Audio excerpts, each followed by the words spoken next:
دنیا کی سب سے عظیم فاتح کی کہانی ایک ایسے لمحے سے ہوئی جب وہ محض 12 سال کا تھا۔ ایک بادشاہ کے دربار میں ایک خوفناک گھوڑا آیا۔ گھوڑا اتنا بے قابو ہو گیا تھا کہ کسی میں بھی اس کے سامنے جانے کی ہمت نہ تھی۔ بادشاہ کے تمام ماہر سپاہیوں نے اس پر قابو پانے کی کوشش کی لیکن سارے ناکام ہو گئے۔ پھر بادشاہ کے 12 سال کا بیٹا آگے بڑھا اور گہری نظر سے گھوڑے کو دیکھنے لگا۔ گھوڑا اپنی ہی سائے سے خوفزدہ تھا۔ لڑکے نے فوراً ہی گھوڑے کا منہ سورج کی طرف کر دیا، نرمی سے اس کی گردن تپتپائی اور پلک جھپکتی ہی اس پر سوار ہو گیا۔ جیسے ہی گھوڑا پرسکون ہو گیا، سارے دربار میں خاموشی چھا گئی۔ بادشاہ حیران ہو گیا اور کہا، میرے بیٹے، یہ سلطنت تمہارے لیے بہت کم ہے، تم ایک دن دنیا کو فتح کرو گے۔ یہی لڑکا تاریخ کا سب سے بڑا فاتح بنا، جسے ہم آج سکندر اعظم کے نام سے جانتے ہیں۔ آج کی ویڈیو میں ہم آپ کو بتائیں گے کہ کیسے ایک چھوٹے لڑکے کی ذہانت اور ہمت نے اسے دنیا کا فاتح اور حکمران بنا دیا۔ سکندر 20 سال کی عمر میں تخت پر بیٹھا۔ 25 سال کی عمر میں ایران کی سب سے بڑی حکومت کو رون ڈالا اور 32 سال کی عمر تک وہ دنیا کا سب سے عظیم فاتح بن گیا تھا۔ سکندر اعظم جب صرف 13 سال کا تھا تو اس کے والد نے اسے دنیا کے عظیم فلسفی ارسطو کے پاس بھیج دیا۔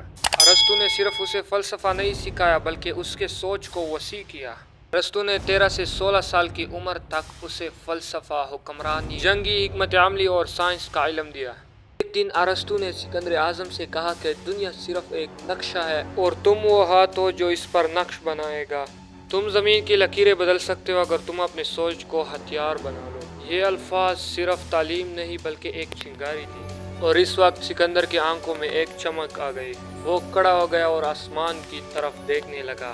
اس وقت اس کے دل میں یہ خیال نہیں تھا کہ وہ ایک شہزادہ ہے بلکہ یقین تھا کہ وہ ایک دن دنیا کا مالک بنے گا۔ اب سکندر کے دل میں صرف ایک طلب تھی اور وہ تھی فتح۔ صرف اس کا شہر مقدونیہ نہیں بلکہ ایشیا، یورپ اور وہ زمینیں بھی جن کا نام آج تک کوئی نہیں جانتا تھا۔ اس نے فیصلہ کر لیا تھا کہ وہ صرف تلوار کا شہنشاہ نہیں بلکہ خیالات، فلسفے اور انسانوں کے جذبوں پر بھی حکومت کرے گا۔ جب سکندر صرف 20 سال کا تھا تو اس کے والد فلپ کا قتل ہوا۔ تاریخ دانوں کے مطابق یہ قتل صرف ذاتی دشمنی تھی، جبکہ کچھ لوگوں کے مطابق سکندر کے والد کا قتل اس کی ماں کلیوپیٹرا نے کیا تھا، کیونکہ فلپ نے سکندر کے ماں کو چھوڑ دیا تھا اور کسی اور سے شادی کی، اور سکندر کے ماں کو سکندر کے علاوہ ایک نئے وارث کے پیدا ہونے کا خدشہ تھا۔ جس رات فلپ کا قتل ہوا، سکندر ایک شہزادے سے بادشاہ بن گیا، مگر تخت پر بیٹھنا آسان نہیں تھا۔ مقدونیہ کے دربار میں کئی دشمن تھے اور یونان کے شہروں میں یہی افواہیں گردش کرنے لگی کہ ایک بچہ بادشاہ بن گیا ہے۔ یہ موقع ہے سلطنت کے بنیادیں ہلانے کا۔ والد کے موت کے بعد اس نے تخت سنبھالا اور ہر طرف بغاوتیں شروع تھی، لیکن اس نوجوان حکمران نے حیرت انگیز اقدامات کیے۔ کچھ لوگوں نے کہا کہ یہ نوجوان حکمران صرف کچھ دیر ہی حکومت کر پائے گا، مگر اس نے اندرونی سازشیں ختم کر دی، مقدونیہ میں استحکام پیدا کیا اور یونان کے ان ریاستوں کو بھی جھکا دیا جو سمجھتے تھے کہ فلپ کے بعد مقدونیہ ٹوٹ جائے گا۔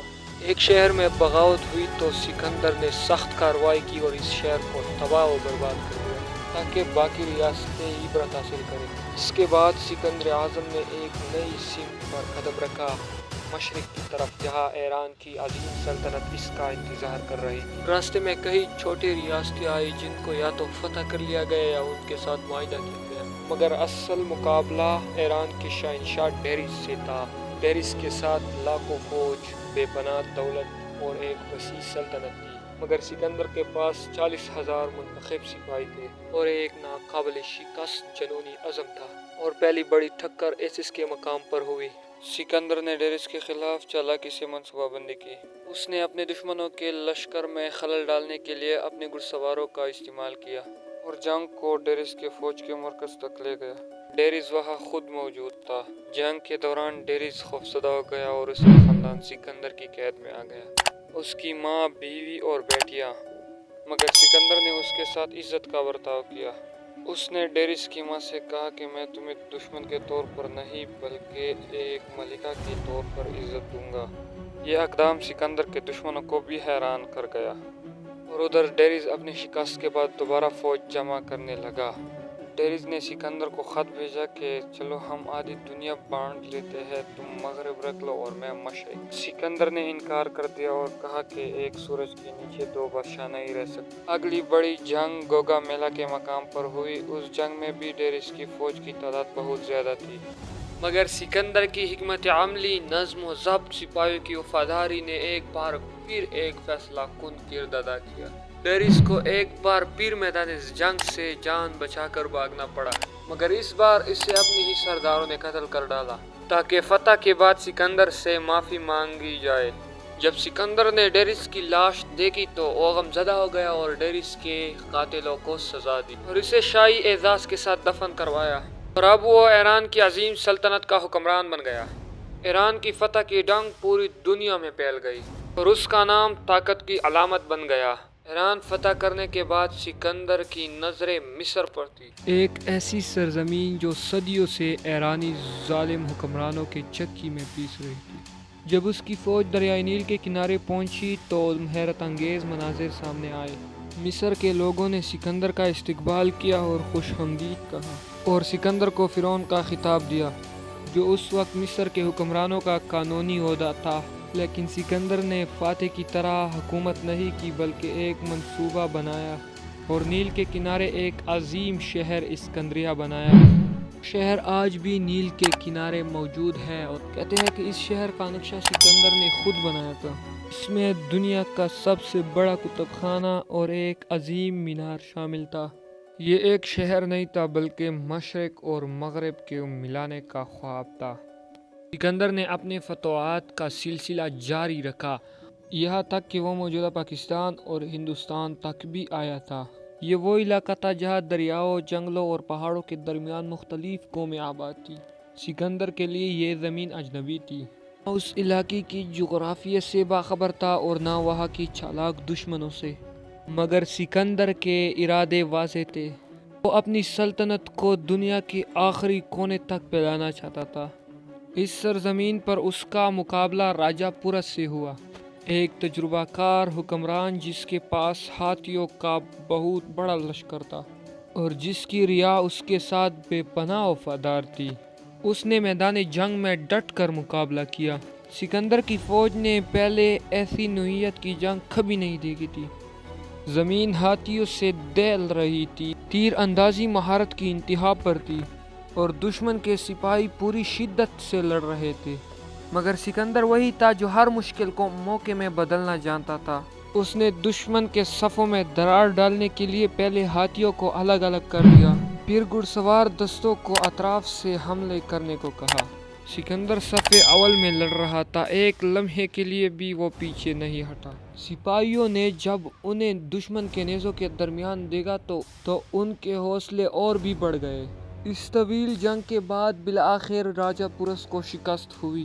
وہ زخمی اور قید ہو کر سکندر کے سامنے لایا گیا۔ سکندر نے اس سے سوال کیا کہ تمہارے ساتھ کیسا سلوک کیا جائے، تو پورس نے کہا کہ جیسا ایک بادشاہ دوسرے بادشاہ کے ساتھ سلوک کرتا ہے۔ اس جواب سے سکندر بہت متاثر ہوا۔ وہ جانتا تھا کہ اصل فتح دشمن کو گرانا نہیں بلکہ اعلیٰ ظرفی سے اس کا دل جیتنا ہے۔ اس نے پورس کو نہ صرف معاف کیا بلکہ سلطنت بھی واپس کر دی اور اپنا حلیف بنا دیا۔ یہ سکندر کی عظمت کا وہ پہلو تھا جو اسے صرف جنگجو نہیں بلکہ عظیم فاتح بناتا تھا، جو دشمن کی عزت کو بھی پہچانتا تھا۔ اس وقت سکندر نے ایک ایسی عظیم سلطنت بنائی تھی جو تاریخ میں پہلے کبھی کسی نے نہیں دیکھی تھی۔ اس کے اختیار میں مغربی مقدونیہ، یونان، ایشیائی کوچک، موجودہ ترکی اور مصر، میسوپوٹیمیا کی زرخیز زمین، ایران کی عظیم سلطنت، افغانستان کی دشوار گزار پہاڑ، قبائلی اور برصغیر کی سرزمین شامل تھی۔ اس وقت وہ دنیا کے نقشے پر ایک ناقابل فراموش نشان چھوڑ چکا تھا، مگر برسوں کی جنگیں، اجنبی زمینیں اور اپنوں کی یاد نے سکندر کے فوج کو تھکا دیا تھا۔ جب اس نے مزید مشرق میں دریائے گنگا کی طرف بڑھنے کا ارادہ کیا تو پہلی بار اس کے فوج نے آگے بڑھنے سے انکار کر دیا۔ سکندر نے انہیں سمجھایا کہ ہم آدھی دنیا فتح کر چکے ہیں، مگر جو آگے ہے اس کے بعد ہم پوری دنیا پر حکومت کر سکتے ہیں۔ مگر برسوں کی سفر سے تھکی ہوئی فوج کی آنکھوں میں اب فتح کی جھلک نہیں بلکہ گھر واپسی کی خواہش تھی۔ سکندر نے اپنی فوج کا یہ فیصلہ دل سے منظور کر لیا۔ اس نے ایران، افغانستان اور وسطی ایشیا کی شہزادیوں سے شادی کی۔ یہ صرف تعلقات نہیں بلکہ سلطنتوں کو جوڑنے کی تدبیر تھی۔ کہا جاتا ہے کہ دنیا کی 1% آبادی میں آج بھی سکندر کا ڈی این اے موجود ہے۔ آدھی دنیا کو فتح کرنے کے بعد ہندوستان سے واپسی پر بابل کے مقام پر، جو موجودہ وقت میں عراق کا علاقہ ہے، کہتے ہیں کہ وہ ایک پراسرار بخار میں مبتلا ہو گئے۔ صرف 32 سال کی عمر میں ایک پراسرار بخار نے دنیا کے فاتح کی جان لے لی، اور وہ اپنی عظیم فتوحات کے بعد پہلی بار اپنے ملک مقدونیہ پہنچنے سے پہلے ہی دنیا کو ہمیشہ کے لیے الوداع کہہ گیا۔ 12 سال کے مختصر سفر میں وہ ایک ایسا کارنامہ سر انجام دے گیا جو صدیوں بعد بھی مثال بن گیا۔ اس نے آدھی دنیا کو اپنی قدموں میں جھکا دیا، میدان جنگ سے لے کر سیاست تک، اتحاد اور انسانوں کے دل جیتنے تک۔ سکندر صرف تلوار کا نہیں، فراست کا بھی فاتح تھا، اور یوں ایک نوجوان جو 20 برس کی عمر میں بادشاہ بنا اور تاریخ کا وہ باب لکھ گیا جسے آج دنیا سکندر اعظم کے نام سے جانتی ہے۔ دوستو، اگر آپ لوگوں نے یہ ویڈیو آخر تک دیکھ لی ہے تو ایک بار حضور صلی اللہ علیہ وسلم پر درود شریف بھیجیں۔ ویڈیو انفارمیٹیو لگے ہو تو لائک اینڈ چینل سبسکرائب۔